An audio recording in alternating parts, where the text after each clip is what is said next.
Ada satu bacaan yang kalau Anda bacakan, maka apapun yang Anda butuhkan semuanya akan diberikan oleh Allah pada saat itu. Semua. Yang susah jadi mudah, yang sakit jadi sembuh. Maaf, yang kurang harta jadi bertambah. Buka hadis kuncinya teman-teman sekalian. Buka. Perhatikan kalimat nabinya. Perhatikan baik-baik. Bahkan di Al-Bukhari disebutkan, di Muslim disebutkan lewat Anas bin Malik radhiyallahu taala anhu. Lihat baik-baik. Haddatsana qala Rasulullah sallallahu alaihi wasallam qala Allah azza wa jalla, hadis qudsi langsung diriwayatkan orang pertama tabaqah ula dari Nabi itu langsung menerima 30 sahabat senior. Semua Abu Bakar, Umar, Uthman, Ali dan sebagainya menerima hadis ini. Qala Allah azza wa jalla, Allah berfirman dalam hadis qudsi, qasamtu shalah baini wa baina 'abdi. Kata Allah, saya bagi salat itu menjadi dua bagian.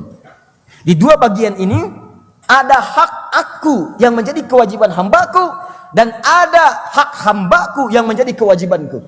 Wali abdi masal, jika hambaku benar menunaikan kewajibannya, maka hak dia apapun yang diminta aku akan berikan. Hak hamba, jadi kalau dia minta apapun pada saat itu aku akan berikan. Di mana posisi itu? Yuk teruskan ayatnya. Hadisnya, hadis kuncinya. Idza qala al-'abdu, jika seorang hamba memulai salatnya kemudian dia membaca Alhamdulillahi Rabbil Alamin. Qala Allah Azza wa Jalla hamadani abdi. Jika hamba sudah memulai salat kemudian membaca Alhamdulillahi Rabbil Alamin, maka Allah langsung jawab kalimatnya, hambaku sedang memujiku. Jangan dikira ketika Anda baca Alhamdulillahi Rabbil Alamin tidak ada apa-apa, tidak. Jangan dikira semuanya kosong. Itu dijawab oleh Allah, hambaku sedang memujiku.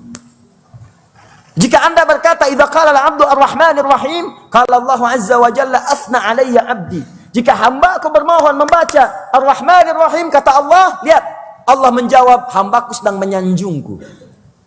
Wa idza qala al-'abdu maliki yaumiddin, kalau hamba bermohon dalam salatnya membaca maliki yaumiddin, qala Allah Azza wa Jalla, Allah menjawab majjadani 'abdi, hambaku sedang mengagungkanku. Sekarang perhatikan. Di sini rahasianya. Idza qala al-'abdu, kalau seorang hamba kemudian berkata dalam salatnya, iyyaka na'budu wa iyyaka nasta'in, qala Allah Azza wa Jalla, maka dijawab oleh Allah. Jawabannya beda dengan sebelumnya. Perhatikan kalimatnya. Hadza baini wa baina 'abdi. Inilah komitmen aku dengan hambaku. Wali 'abdi ma sa'al. Kalau hambaku benar bacaannya sampai di titik ini, sampai bacaan ini, iyyaka na'budu wa iyyaka nasta'in, dari mulai niat, takbir, iftitah, istiftah, baca Al-Fatihah sampai kalimat ini benar salat Anda, kata Allah, wali 'abdi ma sa'ala. Kalau benar salatnya sampai bacaan ini, apapun yang dia minta sekarang aku akan kabulkan. Apapun yang dia minta. Nabi Zakaria memohon kepada Allah, ya Allah, mereka katakan istriku tidak akan bisa mengandung. Aku mohon kepadamu dalam berdiri minta dikabulkan. Anda itu belum sholat dan ditunggu, kata Allah mau minta apa? Kamu minta saya berikan. Cuman sayangnya banyak yang tidak memanfaatkan. Itu tuh posisi itu indah. Ada 4 posisi dalam sholat. 1 berdiri, 2 ruku, 3 sujud, keempat sesaat sebelum salam. Kenapa nggak dimanfaatkan? Itu hadis kunci teman-teman sekalian. Anda minta dikasih. Sekarang banyak orang sampai kebacaan itu cuma diam. Kenapa nggak minta? Kenapa nggak mohon? Dan itu caranya ada, bikin mihrab, minta, mohon. Orang bisa, kenapa Anda tidak? Dan yang memohon itu juga ada yang bukan Nabi, bukan Rasul, minta dikabulkan. Kenapa kita tidak mengerjakannya? Ada satu bacaan yang kalau Anda bacakan, hati Anda kemudian mengikutinya, maka apapun yang Anda butuhkan semuanya akan diberikan oleh Allah pada saat itu. Semuanya, seketika. Apa bacaan itu? Itu yang bulan depan kita akan bahas nanti. Insya Allah. Ya. Insya Allah. Jadi manfaatkan itu. Yuk perbaiki, bikin mihrab, mulai sholat. Nanti akan ada tanda-tanda kandungan. Ini kita belum bahas 5% aja belum ini. Ini kandungannya belum nampak tuh ya. Ini baru ikhtiar gitu. Baru ikhtiar. Ya, baiklah, saya tarik dulu ya daripada ke bulan depan nunggu dan antum belum tentu hidup gitu kan. Nanti kita bahas dulu deh. Ya kan begitu rumusnya kan. Antum bisa duluan, saya belakangan, kan bisa. Kita nggak bisa menolak ajal. Bisa jadi terbalik, mungkin saja. Saya belakangan, antum duluan, bisa. Kita nggak bisa memilih teman-teman sekalian. Ya, atau mungkin saya duluan, bisa setelah antum. Ya Allah. Lihat kalimatnya.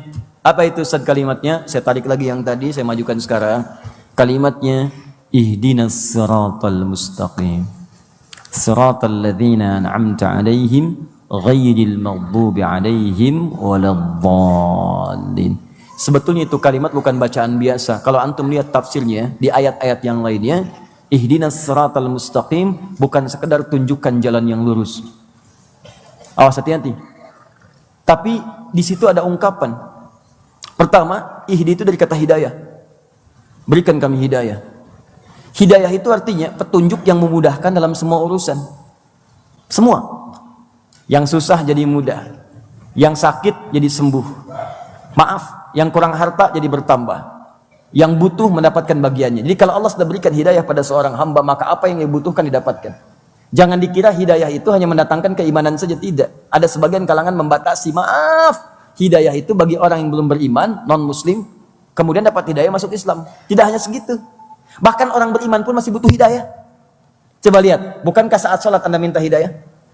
Dzalikal kitabu la raiba fihi hudal lil, isi Quran jadi hidayah bagi orang-orang bertakwa. Hidayah. Apa bentuknya? Tunaikan sholat. Bentuknya infak. Di saat Anda infak gitu, itu bagian dari hidayah Allah. Bagaimana bisa berinfak? Dapat harta untuk infak. Jadi orang yang pengen infak diberi hidayah oleh Allah supaya bisa mendapatkan harta yang cukup. Makanya kalau antum misalnya pengen dapat penambahan harta, caranya adalah niatkan, ya Allah saya pengen zakat, saya pengen infak. Bukan sekedar dicari, doa. Ya Allah saya sudah lama sholat ya Allah, tapi sampai sekarang belum bisa zakat dengan baik. Orang berzakat banyak, saya belum sempat. Orang infak saya belum sempat. Mohon ya Allah sebelum wafat beri kesempatan berinfak. Sebelum wafat beri kesempatan berzakat. Ya Allah walaupun cuma 25 juta zakatnya ya Allah, mohon. Zakat 25 juta, zakat itu kan 2,5%.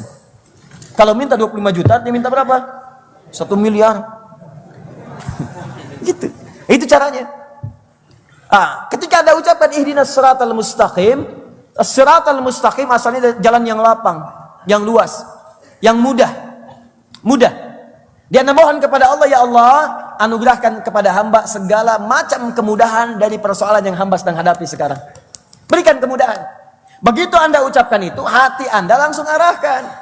Ihdinas siratal mustaqim, siratal ladzina an'amta 'alaihim, ghairil maghdubi 'alaihim an'amta 'alaihim. Siapa mereka? Orang-orang dapat nikmat.